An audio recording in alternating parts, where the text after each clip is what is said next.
Hello, parents and guardians, and welcome back to another Discipleship Debrief. This past Sunday, CBC Youth was returning to the book of Ecclesiastes after a couple weeks off with our fall service day and then also our fall retreat. And so we were back into the book of Ecclesiastes, picking up in chapter 3.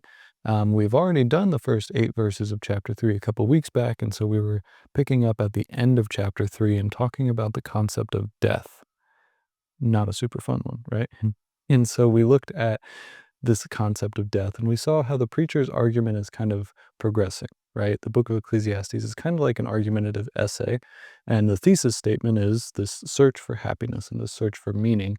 And in chapter 3, the preacher takes a brief digression to talk about some of the most frustrating things about the human life, some of the things you could argue maybe restrict our happiness or maybe frustrate our happiness or our purpose.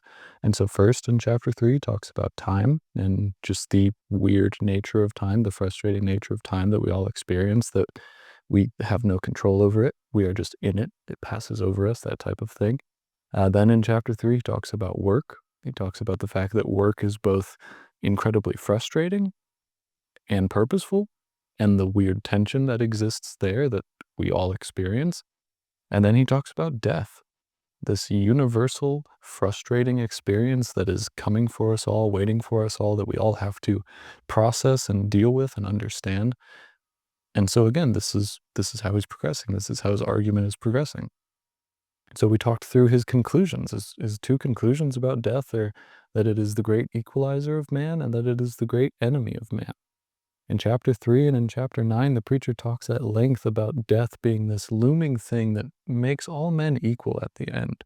It even makes man equal to beasts, he says. And I reminded the students of how frustrating this would be for the preacher. I mean, this is the wisest, most powerful, wealthiest, prosperous person in the world at the time. And he's looking at the concept of death, pondering death, and realizing that in the eyes of death, none of that matters. It won't matter that he was the king of the most prosperous version of Israel we've ever seen, because he's going to die. It won't matter that he had the most wealth of any king of Israel, because he's going to die. It won't matter that he was the wisest king of Israel, because he's going to die.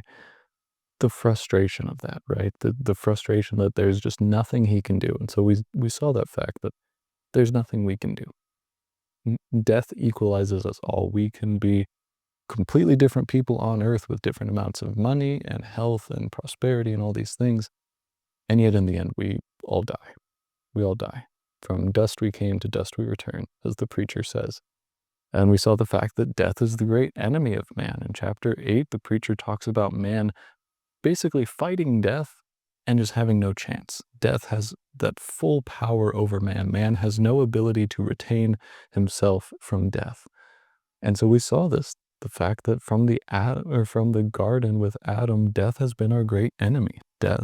Adam entered into that battle with death when he chose to sin, and he lost it, and we've been losing it.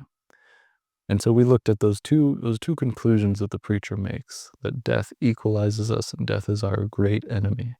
He's on our trail, right?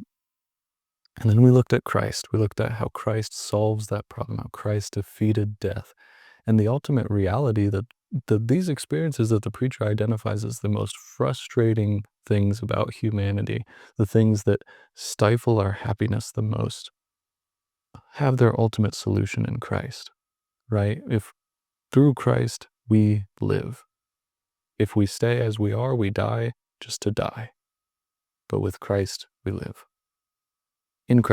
Incredible juxtaposition, and the fact that understanding death properly brings us as low as possible and Christ as high as possible.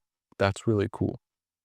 And so, as you get to follow up this week in the home and have, hopefully a slightly existential discussion about these things, I would ask your student, why is it important that we understand death?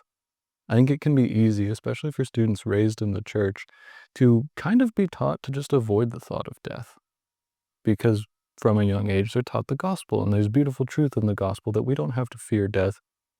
And yet it is important that we understand death. It is important that we, like the preacher, take time to recognize that, man, death really is this looming thing over all humanity. Death really is this great equalizer of all humanity. To really set our minds on pondering death so that we realize There is no other solution. There is no other way past death but Christ.